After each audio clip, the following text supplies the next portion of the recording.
But to go back to the link between happiness and bliss, happiness is something that is triggered by an apparent external experience. So it's because, you know, you've picked up the stone, or you've got the new car, or you've got the new girlfriend, or you've got the new job, or you've won the lottery. All of those things are happiness that are conditional upon what appears to be happening outside. Whereas bliss is something that awareness can actually merge with, where no external stimulus is required. So, you know, with meditation, I mean, that was one of the things for me that actually became quite addictive. That through meditation practice, you can enter this state where the mind settles down to this level of peace, and within that peace there can also be the kind of bubbling up of bliss, which is an uncaused joy. It isn't a joy that is in response to something. And if you look at the mechanics of what actually takes place with desire, when you clarify what it is you're seeking, something you're moving towards, you put a massive amount of attention in the direction of moving towards that goal. So the mind's engaged, there's all sorts of activity, different kinds of, you know, pulling things towards you, pushing things away to try to achieve that. And then when you reach that goal, then happiness arises. But actually, the happiness that arises was already there inside because it's our innate nature. What puts a cover on that is all the mental activity. And the reason that it's experienced at that point isn't because that new thing has brought you joy. It's actually because all of the seeking and all of the intensity and all that focus that's been required to move in that direction has actually put a lid on the happiness that's already there. And when you get there, there's a letting go, and the happiness that's already there comes through. That is a realization that's very liberating, because it makes you realize that you don't need this and you don't need that. That actually, when you know it's inside, a level of self-sufficiency comes in where, you know, external objects and the seeking of them is no longer required. So you went through a long process or journey, whatever we call it, to get to where you are. Do you have advice for people in terms of, you know, lots of the guys we've had on talking about non-duality have said actually it's nothing you can do.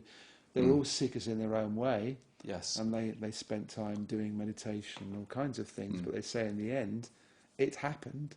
Yes. The discovery that they didn't exist as an individual, they knew that as such. Yes. And there wasn't anything they did beforehand that helped contribute to that state or realization. Would that be your viewpoint? Or? Absolutely. There's a story that's taking place. There's a dichotomy, actually, because there is the refinement of the relative aspect of consciousness. So all of the things that Iain has experienced through his life, the discrimination, the intuition, the development, is something that has continued and has value. In a phenomenal sense, it has value. And that's taking place. And the same is true in terms of spiritual practice, with things like meditation and, you know, certain practices that are to do with things like stilling the mind, you know, eating the sort of foods that are conducive to good health. All of those things have value in terms of the human experience. But actually none of those things take you to self-realization. And the advice, well, not advice, but the thing that I would say is that 30 years of spiritual seeking isn't necessary for self-realization. What's happened is that that's just the story in relation to this being or this manifestation.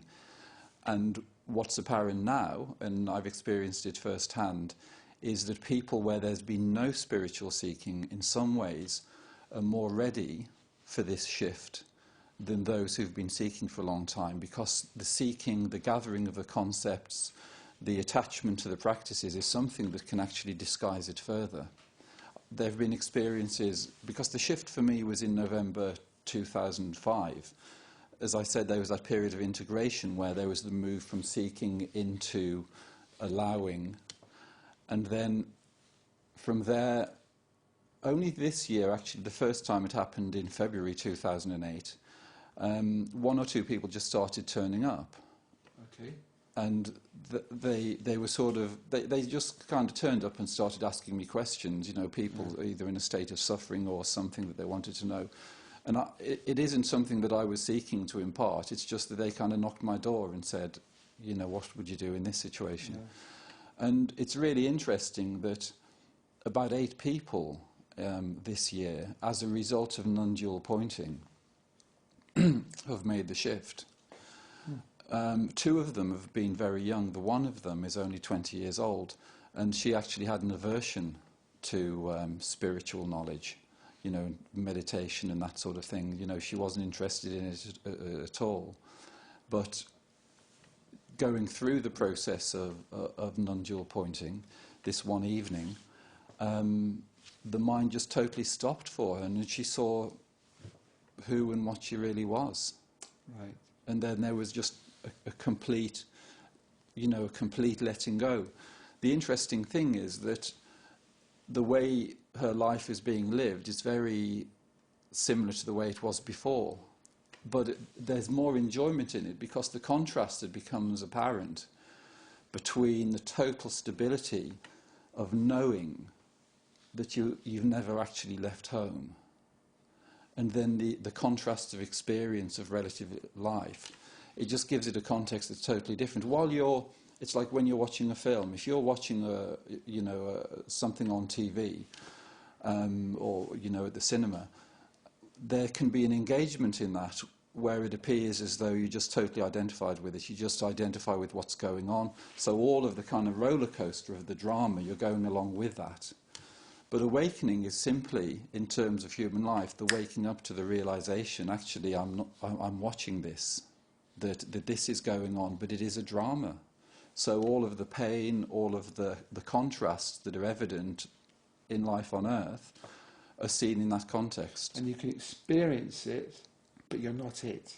Absolutely. You're not engaged. There's a full knowing of it, and there's a full identification with it. And the interesting thing is that when present awareness is realized, it's realized as not being owned by the individual, and it's also known to contain absolutely everything that is appearing. So what, and it's different for everyone, but that, for me, that's actually deepened the compassion that you feel towards everything. You know, not just human life, but animal life, and towards absolutely everything in creation, because everything is it. Right. So there's no longer a subject-object relationship. There's no longer me here and then this alien world. There's the awareness in which everything is arising, and the I is actually the I of everything. It isn't the I of David Bingham anymore. Okay, we need to wind up now, David. But I'm just going to explain that we are going to do a session on non-dual pointing with my wife Renata that David's going to lead in our next program. So you might want to watch that as well. But thanks very much for coming along to Conscious TV, and thank you very much for watching us. And hopefully we'll see you again soon. Goodbye.